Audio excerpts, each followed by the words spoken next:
참으로 바쁜 시대를 살아가고 있습니다. 한국 사회를 살아간다는 건 끊임없는 경쟁과 미래에 대한 불안, 자녀 교육, 노후 문제 등 수많은 염려를 안고 살아가는 것을 의미하기도 합니다. 그래서 많은 사람들의 머릿속에는 어떻게 살아야 하는가라는 질문이, 그 질문의 답을 찾기 위한 수많은 정보들이 그 머릿속을 채우고 있습니다. 얼마 전에 한 청년과 상담하던 도중에 이런 이야기를 들었습니다. 목사님, 저는 하루 종일 스마트폰으로 뉴스를 보고 유튜브도 보고 SNS를 보다가 잠이 듭니다. 그러다 보니 머릿속에 온통 세상 걱정으로 가득합니다. AI 때문에 산업 현장이 완전히 뒤집어질 거다. 수많은 직종이 사라질 거다. 부동산이 이렇게 될 거다. 정치가 이렇다 저렇다, 이런 이야기들, 수많은 정보들을 접하다 보니 정작 하나님의 음성에는 집중하지 못할 때가 많은 것 같습니다. 저는 그분이 청년이기 때문에 정말 솔직한 자신의 감정, 자신의 생각을 이야기할 수 있다고 생각합니다. 사실 이것이야말로 2026년을 살아가는 이 시대의 자화상이지 않겠습니까? 이제 스마트폰으로 손가락 몇 번만 만지면 하루에도 수천 개의 정보들이 왔다 갔다 하는 시대입니다. 근데 정작 변화하는 시대 속에서 우리가 어디로 나가야 하는가 묻는다면 그 갈 길을 찾지 못하는 것도 사실입니다. 특별히 우리 믿는 자들, 기독교인이라 불리는 우리들의 정체성은 이 땅을 살아가고 있지만, 그러나 하나님 나라의 소망을 품는 사람들이지 않습니까? 그러나 실제로 우리가 일상 속에서 우리의 영혼을 살리는 이 하나님의 말씀은 몇 구절이나 묵상하고 있습니까? 하나님께서는 이런 우리에게 한 가지 귀한 약속의 말씀을 주셨습니다. 오늘 본문인 요한복음 15장 7절 말씀입니다. 함께 합독하시겠습니다. 너희가 내 안에 거하고 내 말이 너희 안에 거하며 무엇이든지 원하는 대로 구하라. 그리하면 이루리라. 아멘.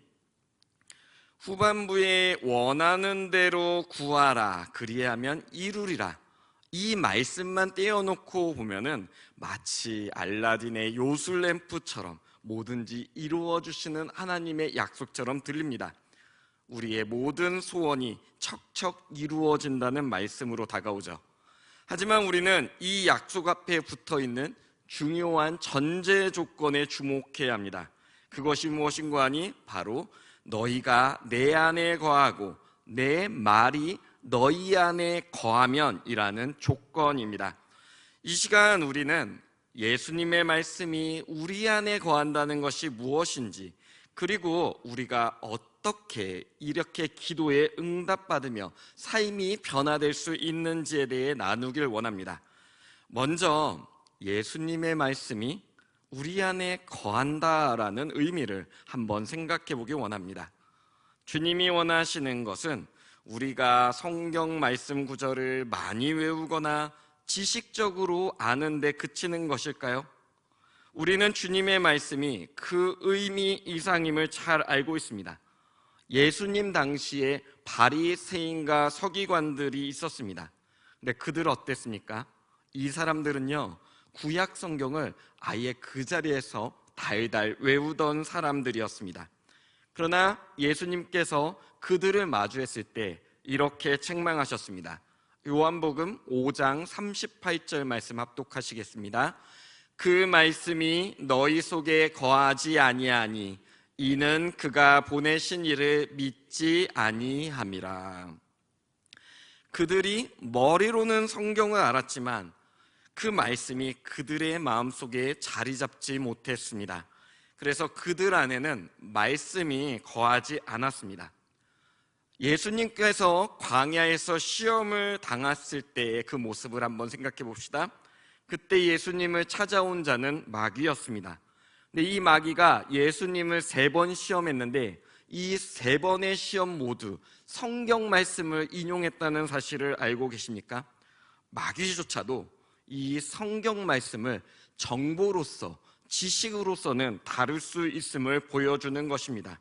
그러나 당연하게도 이 마귀 안에도 하나님의 말씀은 거하지 않았습니다. 이를 보건대 말씀이 거한다는 것은 단순하게 정보를 기억하고 이해하는 것이 아님을 알 수 있습니다.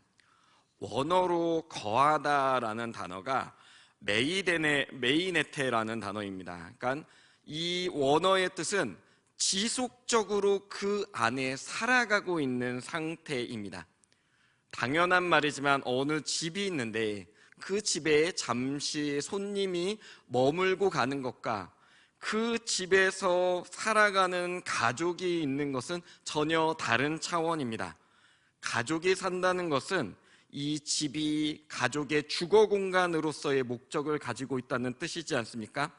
마찬가지로 하나님의 말씀이 우리 안에 머문다는 것, 거한다는 것은 우리 존재 자체가 하나님의 말씀을 안고 그 말씀대로 살아가는 목적을 이루고 있음을 뜻하는 것입니다.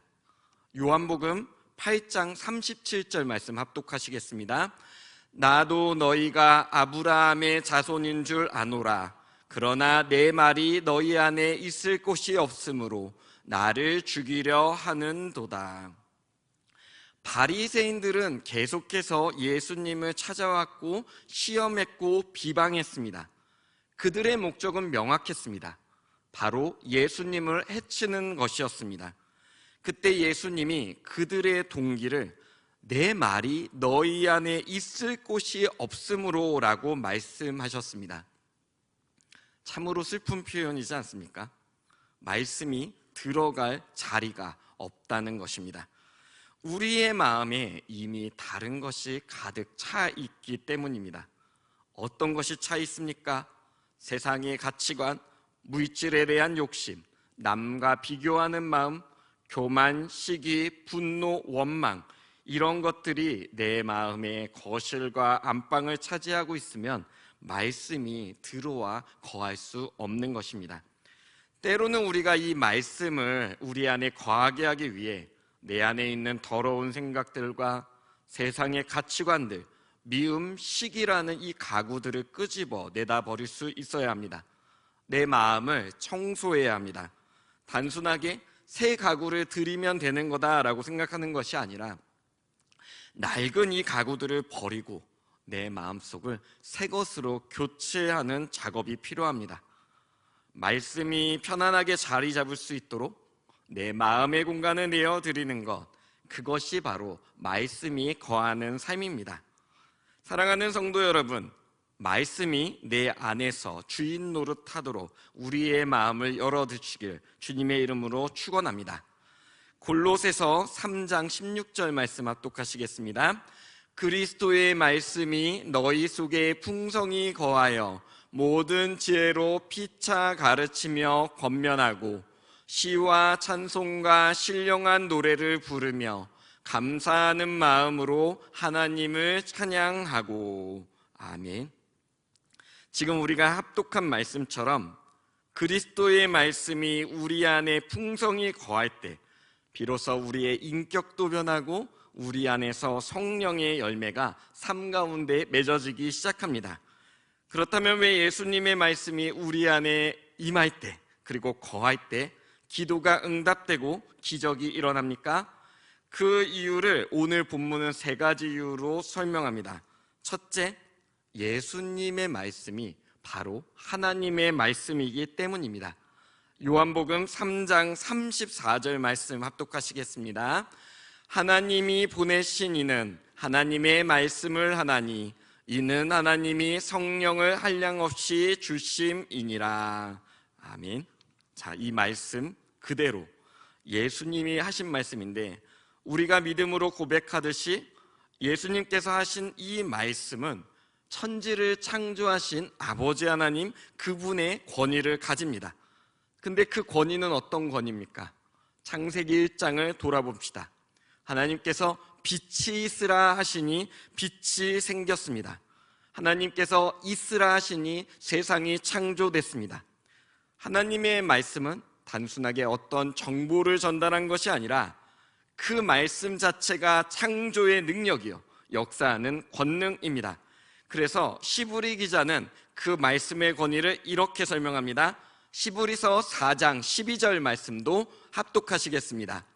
하나님의 말씀은 살아있고 활력이 있어 좌우의 날선 어떤 검보다도 예리하여 혼과 영과 및 관절과 골수를 찔러 쪼개기까지 하며 또 마음의 생각과 뜻을 판단하나니. 아멘. 우리가 화제의 드라마를 보거나 유명한 강사의 말을 들을 때 잠시 동안은 큰 감동을 받을 수 있고 그래, 나도 한번 적용해봐야지, 이런 생각을 할 수도 있습니다. 그러나 그 강연은 순간적인 것입니다. 본질적이진 않습니다. 그 강연이 우리의 영혼을 살리지는 못합니다. 그러나 주님의 말씀은 하나님의 권능 그 자체이며 우리의 본질을 살리는 말씀입니다. 말씀이 우리 안에 거할 때 하나님의 능력이 우리 안에 역사합니다. 바라기는 저와 성도님들이 그 능력 대신 하나님의 말씀을 신뢰하길 주님의 이름으로 축원합니다. 둘째, 이 말씀은 생명을 주시는 말씀입니다. 요한복음 6장 63절 말씀 합독하시겠습니다. 살리는 것은 영이니 육은 무익하니라. 내가 너희에게 이른 말은 영이요 생명이라. 아멘. 주님의 말씀이 우리 안에 들어올 때 죽어있던 소망이 살아납니다. 시들어가던 믿음이 다시 생기를 얻습니다. 말씀 자체가 생명력을 가지고 있기 때문에 그 말씀이 우리 안에 거하면 우리는 영적으로 살아날 수 있습니다. 제가 신학교 다닐 때 정신과 의사신데 박사학위를 따겠다고 감신대를 오신 분이 있으셨습니다. 같은 과목을 몇 번 들었는데 저는 목사고 그분은 의사인데 그분이 환자에게 처방해주는 말씀을 들으면서 오히려 제가 은혜를 받을 때가 많았습니다.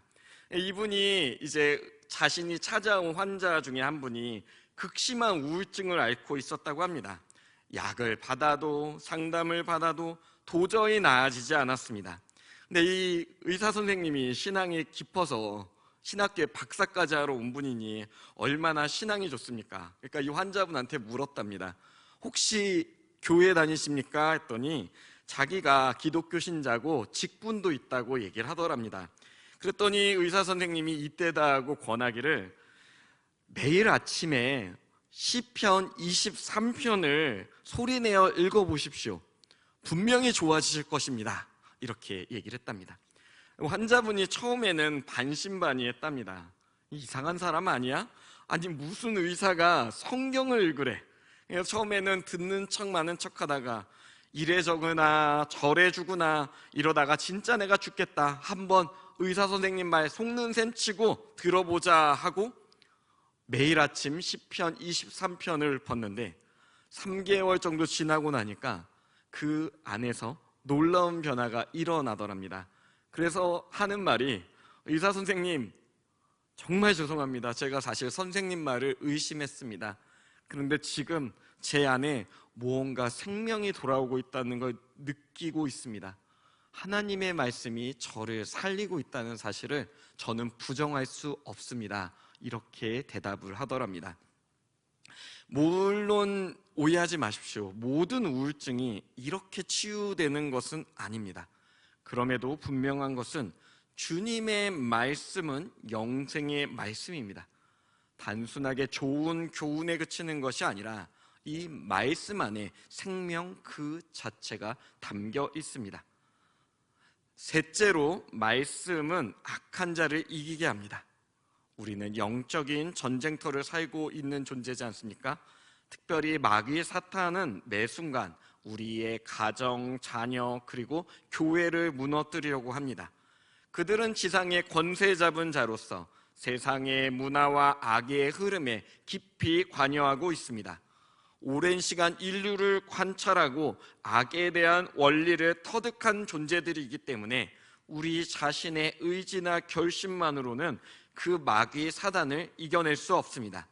그러나 사도 요한은 청년들에게 이렇게 편지해서 마귀 사단을 이기라 권면했습니다. 요한일서 2장 14절 말씀 합독하시겠습니다.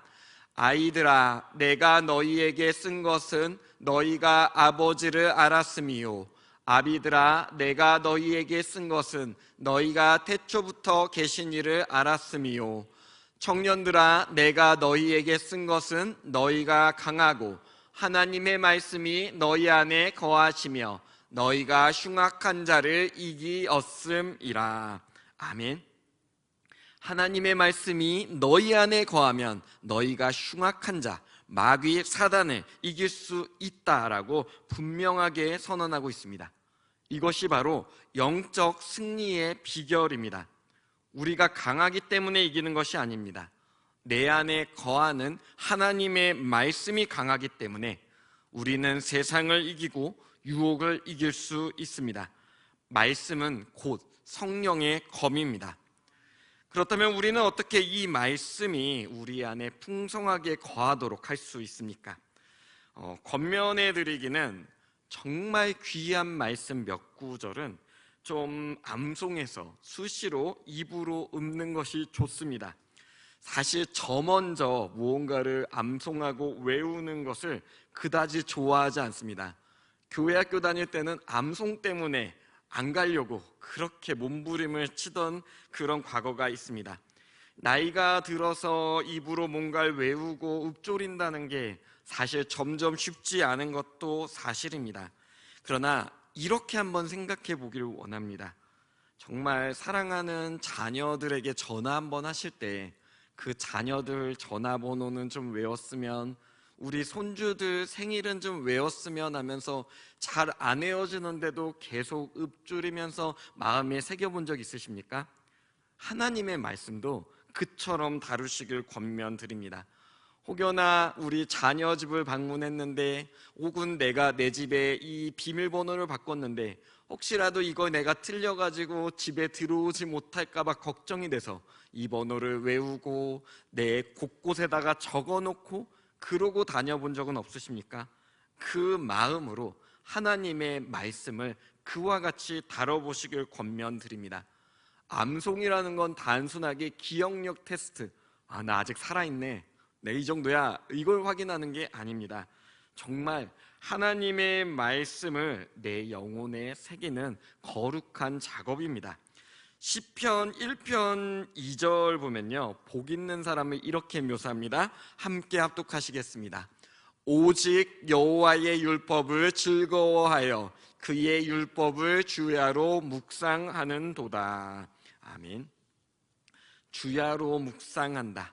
낮과 밤, 한마디로 얘기하면 우리 삶의 모든 순간이지 않습니까? 항상 이 말씀을 내 마음에 담아둔다는 것입니다. 로마서 10장 17절에 이르기를 믿음은 들음으로써 나고 들음은 그리스도의 말씀으로 말미암는다라고 말씀하지 않습니까? 우리가 이 하나님의 말씀을 암송하고 계속 읊조리한다면 내가 읊조리는 이 말씀이 내 안에 들리는 말씀이 되는 것입니다.